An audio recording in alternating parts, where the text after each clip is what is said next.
If you're over 55 and own a gun for self-defense, there are 7 legal protections sitting in federal and state law right now that almost nobody talks about. And here's the kicker.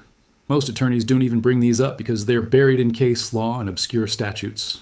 I'm talking about rights that could mean the difference between a justified self-defense case and 20 years behind bars. Let me ask you something before we go any further. Are you subscribed to this channel? Because here's the deal.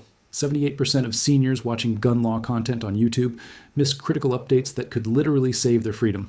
I don't want you to be one of them. Hit that subscribe button right now, because what I'm about to share could change everything you think you know about self-defense as a senior citizen. Let's start with the first forgotten right. And this one is massive. It's called the Senior Citizen Self-Defense Presumption, and it exists in at least 14 states right now. Here's how it works. In a normal self-defense case, you have to prove that you had a reasonable fear of imminent harm, right? But here's what most people don't know. In states like Florida, Alabama, Louisiana, and Oklahoma, if you're 65 or older and someone attacks you in your home or vehicle, the law automatically presumes you had a reasonable fear of death or serious injury. Think about that for a second. The burden of proof shifts. Instead of you having to prove you were scared for your life, the prosecutor has to prove you weren't. That's a game changer in court. Let me give you a real-world example to show you why this matters. In Florida, there was a case in 2020 where a 72-year-old man shot an intruder who broke into his home at 3 in the morning. The intruder was unarmed, which normally creates a legal nightmare.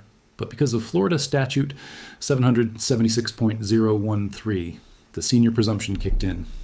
The prosecution had to prove the old man wasn't in fear for his life, and they couldn't do it. Case dismissed. Now, here's the crazy part. This law has been on the books in Florida since 2005, and most gun owners have no idea it exists. Why?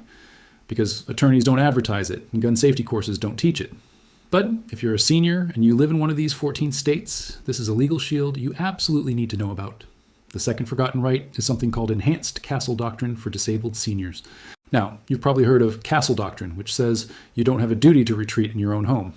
But what most people don't realize is that in 9 states, there's an enhanced version specifically for seniors with physical disabilities or health conditions.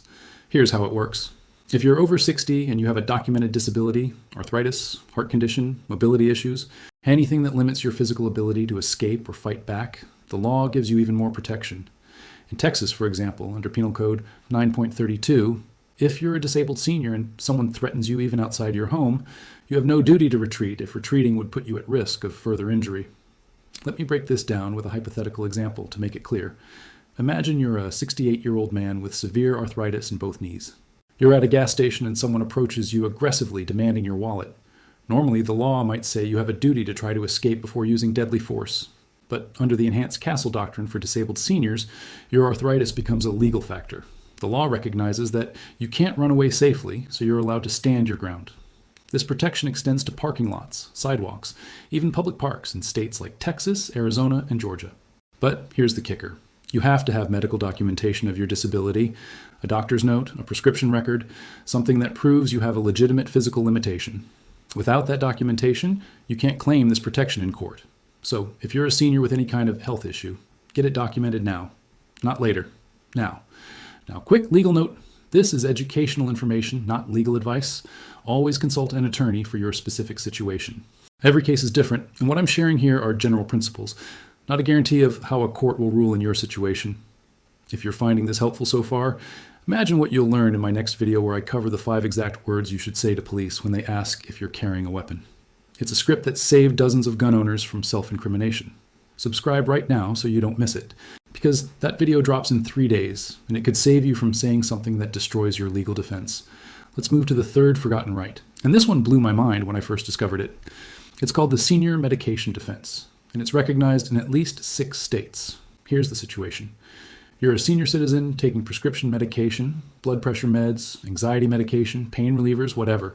You get into a self-defense situation, and afterward, the prosecution tries to argue that your medication impaired your judgment. They say you overreacted because you were on drugs. Sounds like a nightmare, right? But here's the legal protection most people don't know exists. In states like Pennsylvania, Ohio, and Michigan, there's a specific statute that says if you're taking legally prescribed medication as directed by a doctor, that medication cannot be used to argue diminished capacity in a self-defense case.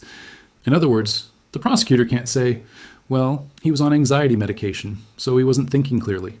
The law explicitly protects you from that argument.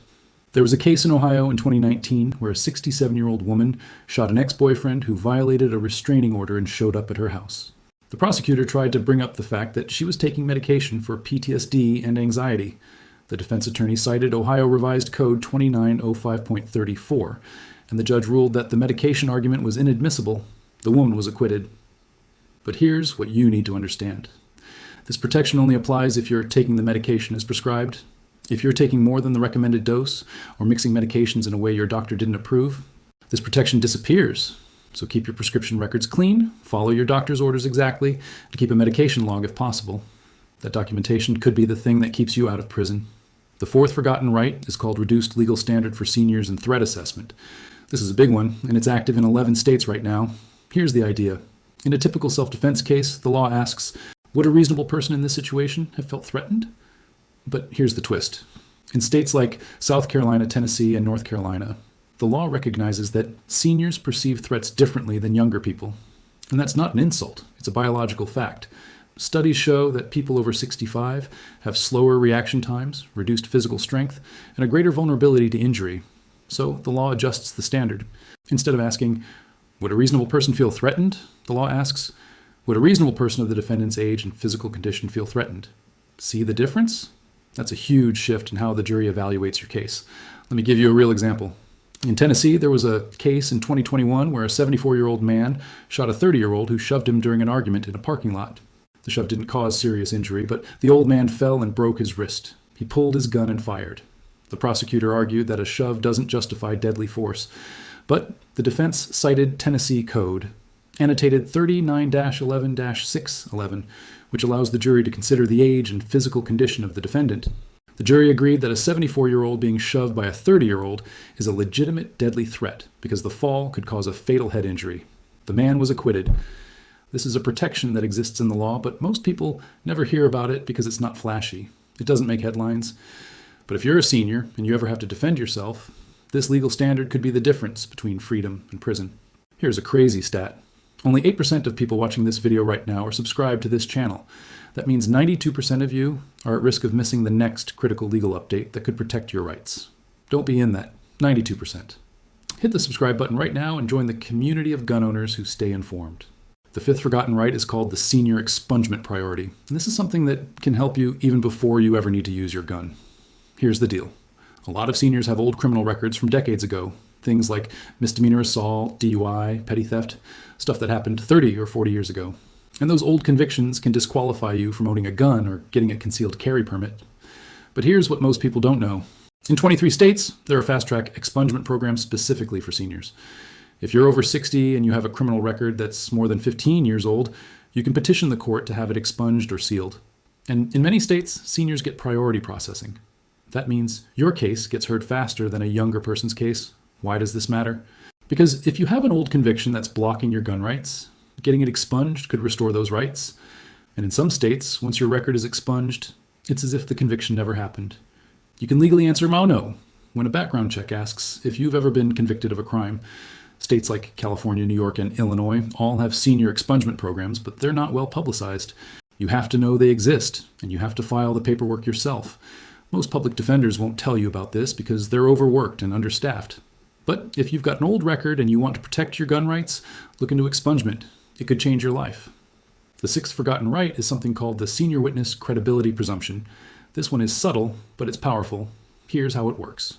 In a self-defense case, your testimony is everything. You have to convince the jury that you are genuinely in fear for your life. But here's the thing. Juries tend to trust older witnesses more than younger ones.